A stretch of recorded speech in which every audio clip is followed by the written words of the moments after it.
We know how to plan a response to a comprehending section question, and we know how to structure a response to a comprehending section question. Now let's tackle how to write one that will blow the socks off your teacher and your WACE marker.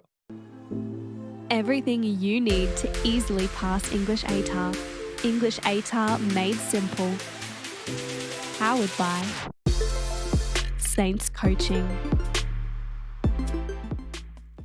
Before we get started, the usual warnings. Don't watch this lesson unless you've completed the other lessons prior to this one in Module 3. What we're about to go through builds off of what we have already learned in the prior lessons. You won't have any context for what we're about to do if you have not done those other lessons. Lesson objectives: we will analyze response 1, analyze response 2, analyze response 3, reiterate how to nail the TE parts of TEEL, the topic, sentence, thesis, and elaborate parts, and we will reiterate how to nail the explain part of TEEL. After that, we'll outline a simple summary and call it a day. By the way, we will be returning to these wonderful Lego blocks throughout this lesson. So here is a quick recap of what each Lego block represents, the color of each Lego block and its corresponding element of TEEL. Pink, topic sentence; purple, elaborate; orange, example; red, explain; yellow, link. Let's take a look at response number 1, which is example number 2 from the previous lessons. The question is: explain how your response to this image has been affected by the arrangement of visual elements within the frame. You probably know which text this question relates to by now, but if not, here it is. Here's a bit of a recap of the answer scaffold that we looked at in the previous lesson on structure. In that lesson, we established that the response doesn't shift focus to a different thing. Therefore, we decided to just have one long paragraph. This is the answer scaffold. Now let's look at an actual response that incorporates the information into a full-length answer. Here is the original version of the response in its full-length glory. And here is the annotated version. Before I show you this annotated version, just to give you a bit of a heads up for how we're going to conduct this lesson. As we saw in the lesson objectives, we're looking at 3 responses: an original version and an annotated version of each. I'll briefly outline the original version of each response, which, as you would have noticed, is in the PDF study notes. But then I'm actually going to read out the annotated version because it shows the Lego blocks. The annotated versions of each response are broken down into multiple chunks, and each chunk represents a different element of TEEL. So we're looking at these annotated versions so you can see how I'm incorporating those elements of TEEL into the relevant response. So here is the annotated version of response number 1. This is the topic, sentence, thesis statement. My curious response to the image has been affected by the arrangement of visual elements such as proximity, rule of thirds, symmetrical framing, facial expression, and body language. Here's the elaborate. I have responded with curiosity towards the image because I am eager to know what has happened to cause the physical and psychological distance between the two subjects. First example: proximity and rule of thirds work together to convey the physical distance between the subjects. First, explain. The frame depicts one subject occupying the left third of the frame and the other subject occupying the right, leaving the central third of the frame practically empty. This void between both subjects, which is glaringly obvious and verging on contrived, piques my curiosity as it begs the question: why are the subjects so far apart? Next example: psychological distance between the subjects is indicated through their body language and facial expressions. Next, explain. Both subjects are leaning away from one another by resting their elbows on the couch's armrests, seemingly in an attempt to maximize their distance from one another. This proposition is supported through the subject's facial expressions. The subject occupying the left third of the frame looks irritated as he blankly stares into the distant, eyelids slightly ajar. Similarly, the subject occupying the right third of the frame stares into the distance while resting his left hand on his mouth, as though he is contemplating the ramifications of what has just occurred. Next example is: the psychological distance is heightened through the use of symmetrical framing in the image, which effectively creates a divide between the subjects and the explain. This divide is conveyed through the edges of the 2 bookshelves in the central third of the frame. Both edges are pushed together and create a thick black line, which has the effect of literally dividing the frame into 2 sides. Last but not least, our lucky link. The arrangement of each of these visual elements in the frame worked in conjunction to provoke my curious response towards the tension between the subjects. Alright, let's discuss some aspects of that response so we can figure out the why behind it. Emphasis on discussing some aspects. We're not going to analyze each and every sentence because we'll be here for days. I just want to highlight some of the most important stuff for you. While we're discussing these comments, I'd like you to have the PDF study notes handy and specifically the question that these comments relate to. Let's discuss the topic sentence and thesis statement first. Basically, this sentence articulates the nature of my response, a curious response, and the visual elements that have affected that response, such as proximity, rule of thirds, symmetrical framing, facial expression, body language. Turning to the elaboration, one of the most important things this elaborates on is why I have a curious response to the image. If I didn't articulate why I have a curious response, I guarantee you your teacher or WACE marker would leave a big question mark on that topic sentence asking, why do you have a curious response? So for this elaboration, I have said my response is a curious one because I don't know what has caused the physical distance between the subjects and the psychological distance. Looking at this example as an example of all the examples, example, all of the examples use meta language to describe the parts of the image that I'm referring to. Proximity, rule of thirds, subjects. Markers see this use of meta language used in the appropriate context and they're impressed by it. They think, shit, this student knows what they're doing. Then we have the explains. Each explains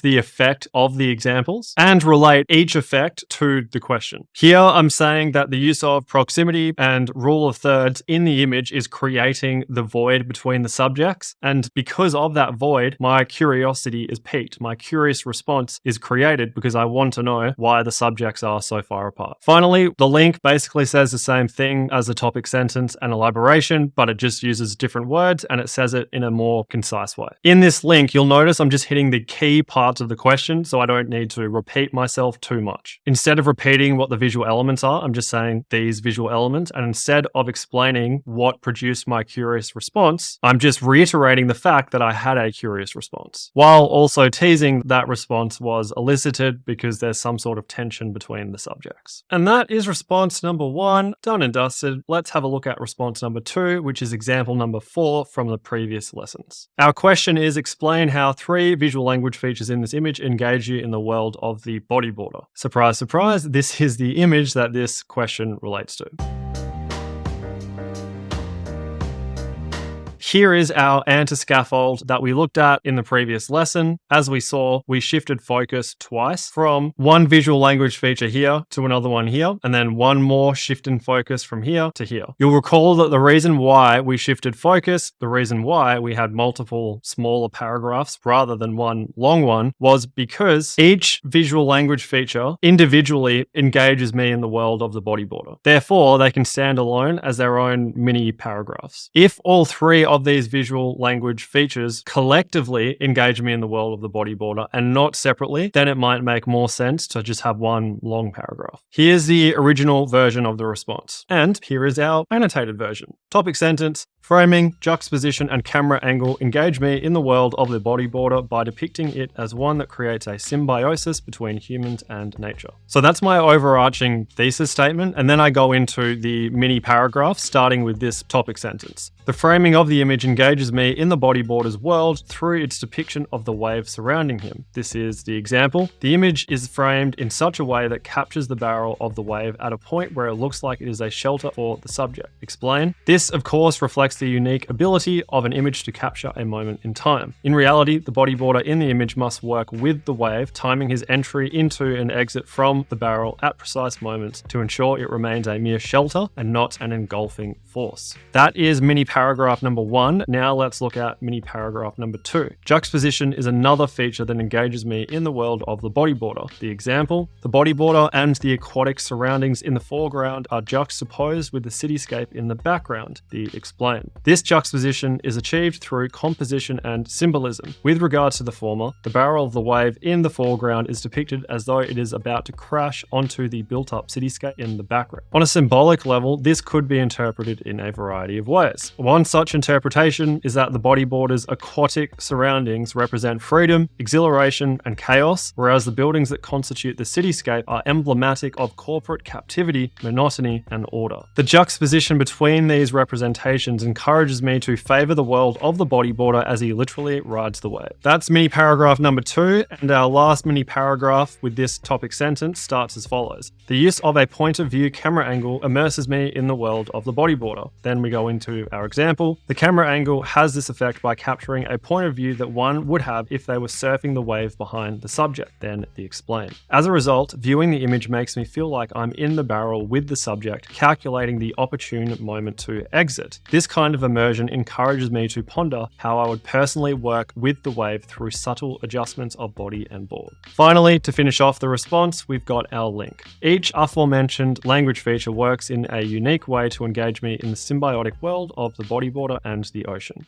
Let's discuss some comments based on that response, starting with our overarching thesis statement. Firstly, it clearly articulates the 3 visual language features that I'll be referring to in my response: framing, juxtaposition, and camera angle. It also explains the phrase "the world of the bodyboarder," which I have said is one that creates a symbiosis between humans and nature. Straight away, in this one sentence, the marker clearly knows I'm addressing each main element of the question. Elaboration? No. I didn't include an elaboration in this response because I could address all the main parts of the question in the one thesis statement without making that statement too lengthy or wordy. There are 3 topic sentences, and you'll notice that each one clearly states which visual language feature I'll be explaining, and then refers to the world of the bodyboarder part of the question. Here, juxtaposition is another feature, that's the visual language feature, obviously, that engages me in the world of the bodyboarder. So in every single topic sentence, the marker knows I'm addressing the main elements of the question. Then each example describes the relevant visual language feature by using appropriate meta-language. Here, I'm describing what parts of the image are juxtaposed by using meta-language such as foreground and background. Then each explain explains the effect of the example and refers that effect back to the question and my thesis. In this explain, I'm saying the bodyboarder's aquatic surroundings represent freedom, exhilaration, and chaos, whereas the buildings in the background represent the opposite of that. And ultimately, that stuff is engaging me in the world of the bodyboarder because it shows that the bodyboarder has this sort of connection with the wave and the ocean. Finally, we've got the link. The link repeats the thesis statement, but with different words. It doesn't reiterate what the 3 visual language features are. I'm just saying each aforementioned language feature, but it does reiterate how I've interpreted the world of the bodyboarder. It says the symbiotic world of the bodyboarder and the ocean. Notice how the wording of this is slightly different to the way I worded it in the thesis statement. This is really what we're getting at for a linking sentence. And that's response number 2. Let's check out response number 3, our final response, which is example number 6 from the previous lessons. Our question is compare how a similar idea about swimming is treated in text 1 and text 2. Hopefully you'll recall what text 1 and text 2 are about. If not, pause the video now and go and give them a quick skim. You can find them in the PDF study notes for the lesson on planning.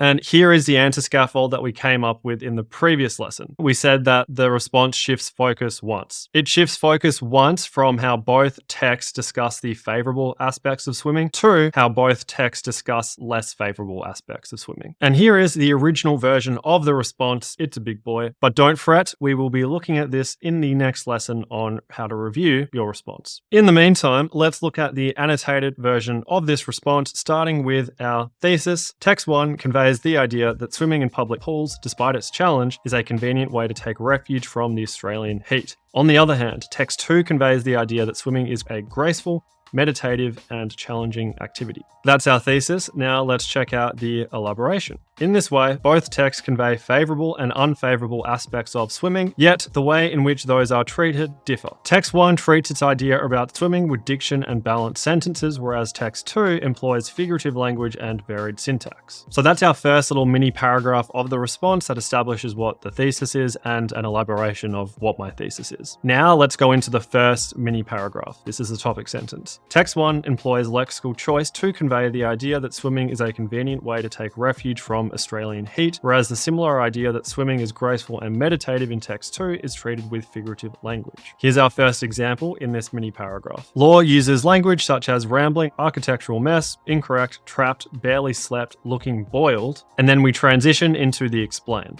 to underscore his unpleasant experience of living in a share house during the depths of Australian summer. Next example in this mini paragraph, he proceeds to use diction such as refuge, pure and clean, and panoramic view, transitioning to the explain, to describe the nearby pool and what the experience of swimming in it was like, as though it is a panacea for the heat. A panacea is something that solves a big issue. Moving into our next example, conversely, Betts describes the blue light that beams down over the pool as a floodlight that shines like a beacon. Explain. A beacon is a symbol of hope, and the fact that the pool's floodlight is analogized with such a symbol is a powerful reflection of the narrator's fondness for swimming. That's our first mini paragraph. Now let's take a look at the second one. Text 1 and text 2 similarly emphasize that swimming is a challenging pursuit, notwithstanding their differing treatment of that idea. Going into our first example. Text 2 employs long syntax interspersed with short syntax to create a frantic tone. In recounting Oliver's experience immediately before the start of a swimming race, the narrator writes, "He dared not breathe, his body waiting for the signal, followed by the frightening burst of power and speed and everything.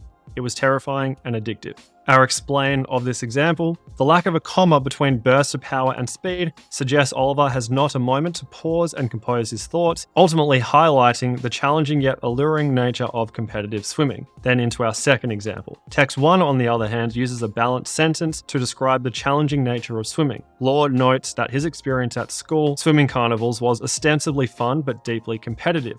Transitioning into our explain, highlighting that swimming appeared to be enjoyable but in reality was very difficult. Finally, we've got the link, which is our final little mini paragraph of this response. Text 1 and text 2 effectively treat a similar idea about swimming through their respective use of diction and balanced sentences on one hand and figurative language and varied syntax on the other. That is the response. Now let's discuss a few things about it.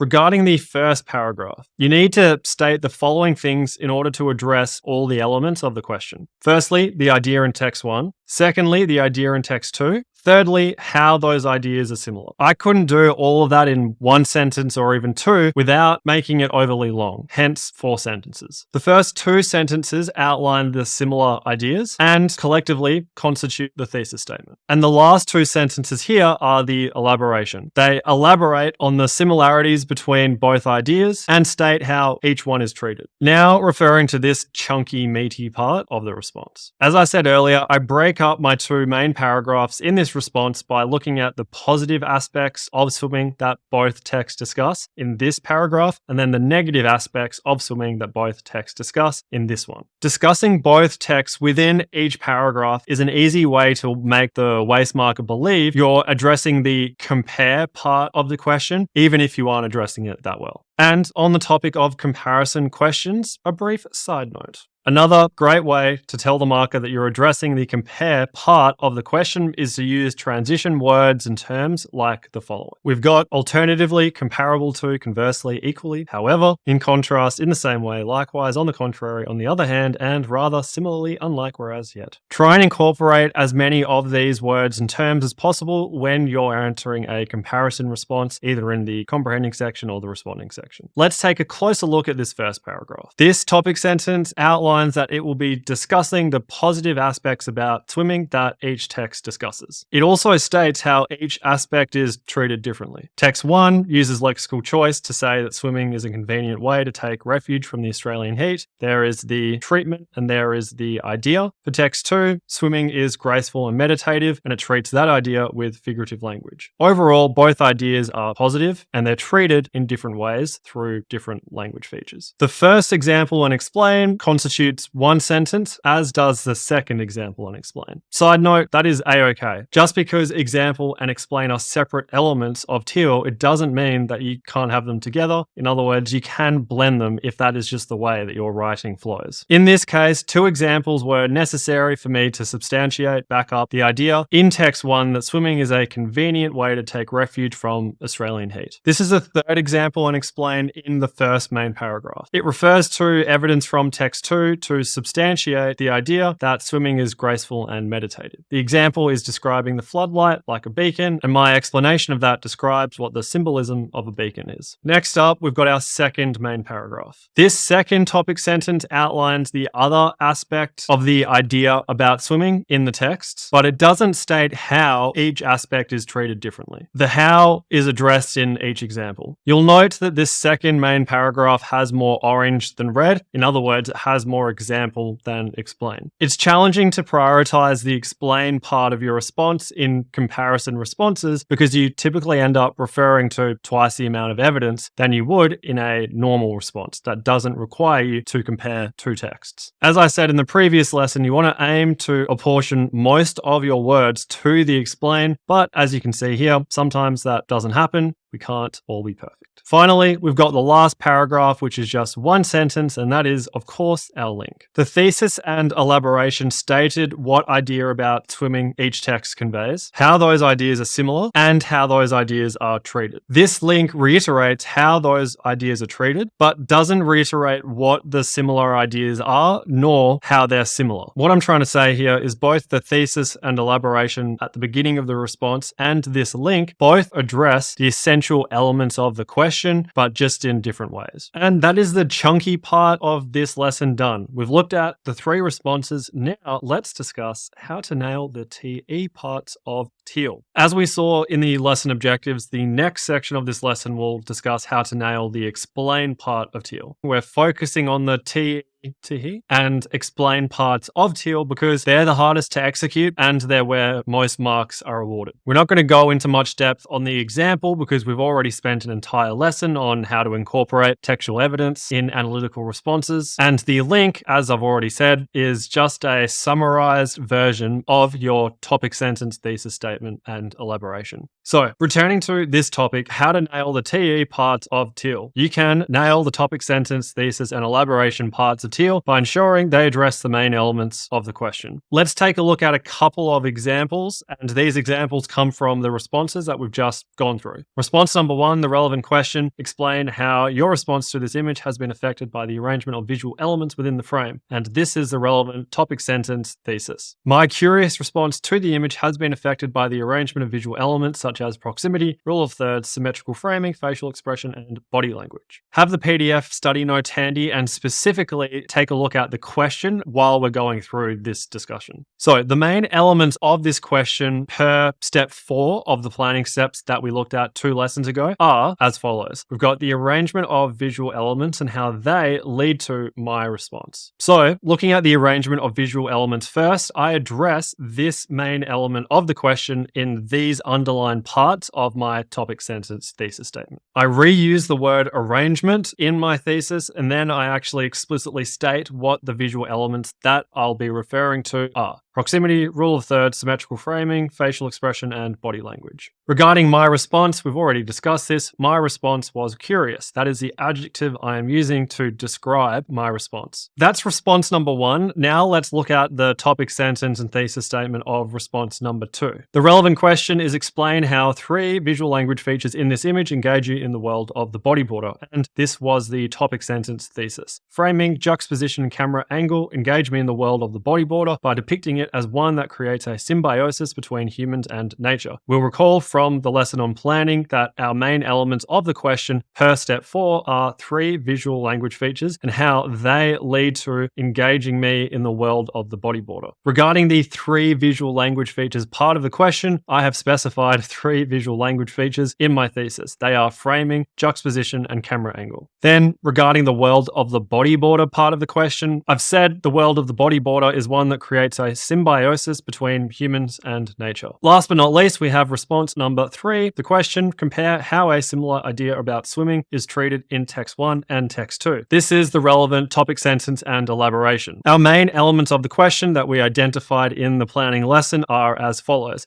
Similar ideas about swimming and how each idea is constructed. Turning to the similar ideas about swimming part of the question, this is where I address that part of the question in my topic sentence and elaboration. Similar ideas about swimming, this is the one that text 1 conveys, and then this is the one that text 2 conveys. Then this next sentence, which I haven't underlined, actually explains how the ideas are similar. So these first 2 sentences explain what the ideas are. This third sentence explains how they're similar, addressing this main element of the question. Then, regarding how each idea is constructed, this final sentence addresses that part of the question. It says, text 1 treats its idea about swimming with diction and balanced sentences, whereas text 2 employs figurative language and varied syntax. So, don't forget, you can nail this part of your response, the topic sentence and elaboration part of TEEL, by ensuring they address the main elements of the question. That is all there is to it. Saving the best until last, let's discuss how to nail the explain part of TEEL. We learned in the previous lesson and also in the lesson before that, the explain part is the most important part of a TEEL response, a response that incorporates the various elements of TEEL, whether that be in the comprehending section or the responding section. It's where the most marks are awarded, so it would be pretty helpful if we know how to nail it. In short, you can nail the explain part of TEEL by ensuring, firstly, it identifies language features used in the evidence if this hasn't already been done in the example part of TEEL. Then the explain should also explain the effect of the evidence, and it should also explain how that effect is then relevant to your thesis and the question. Let's take a look at some examples, and these examples are the responses that we've already taken a look at. Starting with example number 1, this is the question, read it out so many times, we know what it is. And this is the explain, or at least one of the explains from that response. We know from that key takeaway that our objectives of the explain part of TEEL are firstly to identify language features used in the evidence, and I have done that in this underlined section of the explain. Here I am discussing the rule of thirds. Our next part of the explain, our next objective is to explain the effect of that evidence. And I'm saying the effect of the rule of thirds, the use of the rule of thirds in this text is that it creates a void between both subjects that is very obvious and it's verging on contrived,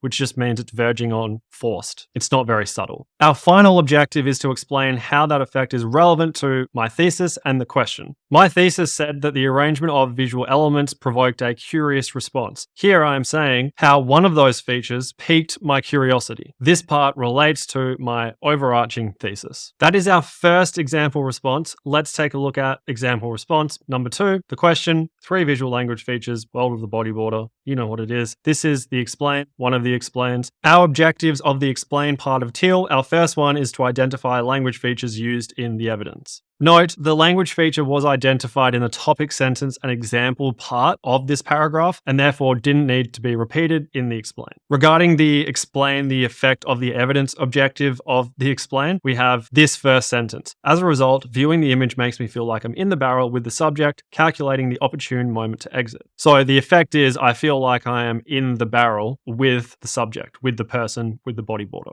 Final objective is to explain how that effect is relevant to my thesis and the question. And I'm saying that effect is this kind of immersion encourages me to ponder how I would personally work with the wave through subtle adjustments of body and board. I've said that I am engaged in the world of the bodyboarder as it's one that creates a symbiosis between human and nature. That is part of my thesis. That symbiosis is a relationship. And in this part of my explain, I am saying how I would personally navigate that relationship. Navigate the relationship between my body, the board, and then the wave. Our final example, response number 3, the question, idea about swimming, how they're treated in both texts. This is one of the explains. Objectives of the explain part of TEEL. Firstly, identify language features used in the evidence. Once again, the relevant language features were identified in the topic sentence and examples part of this paragraph, so it didn't need to be repeated in the explain. Next objective is to explain the effect of the evidence, and I'm saying the effect of the evidence is Oliver doesn't have a moment to pause and compose his thoughts. Final objective, explain how that effect is relevant to your thesis. I'm saying that the effect ultimately highlights the challenging yet alluring nature of competitive swimming. Part of my idea about this text is that swimming is graceful, meditative, and challenging. That idea forms part of my thesis, and here I'm saying that this evidence supports the fact that swimming is a challenging yet alluring thing to do.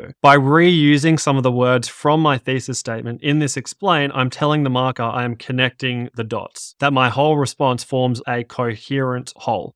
That's all the content for the lesson. Let's do a simple summary. First part of the lesson, we looked at response number 1, response number 2, response number 3. Here, a general takeaway, color coding the elements of TEEL in a practice response is a great way to identify which elements you emphasize and which elements you neglect. What do I mean by this? For instance, after color coding a practice response, you might notice that most of the words you wrote were devoted to the example part of TEEL. As a result, you make a concerted effort to prioritize the explain part of TEEL in your next practice response. Another thing we can take away from our discussion of these responses is that you should include an elaboration sentence or sentences when you can't address each main element of the question in your topic sentence/thesis. Also, a good link sentence reiterates the contents of the topic sentence thesis using different words. And here is a tip for comparison questions. Discuss both texts in each main paragraph, assuming you've elected to have more than one long paragraph, instead of discussing one text in each main paragraph. This is what we did in response number 3. There were 2 main paragraphs. The first one discussed the favorable aspects of swimming in text 1 and text 2. The second main paragraph discussed the unfavorable aspects of swimming in text 1 and text 2.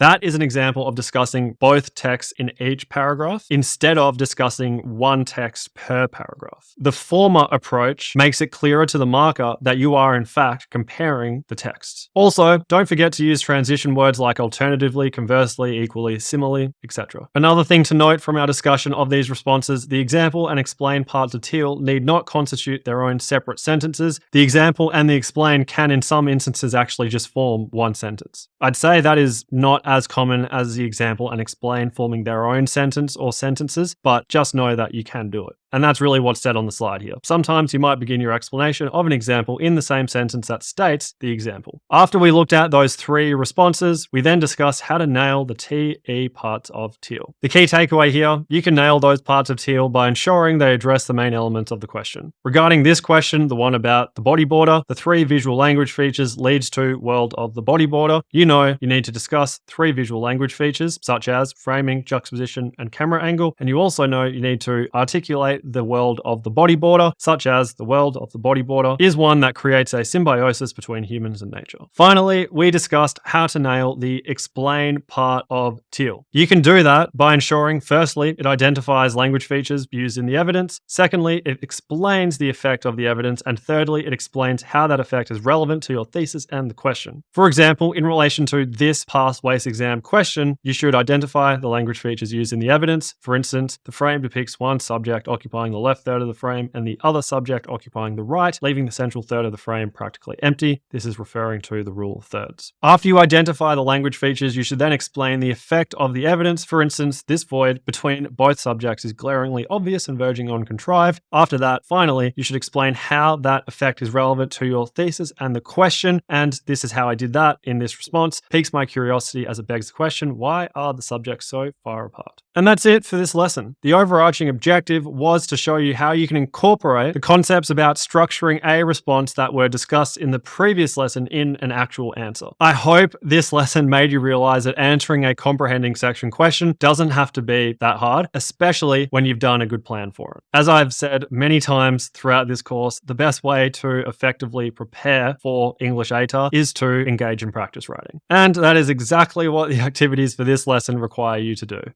So good luck with those activities, and I look forward to seeing you in the next lesson, which is the last video lesson of Module 3. Until then, keep it simple.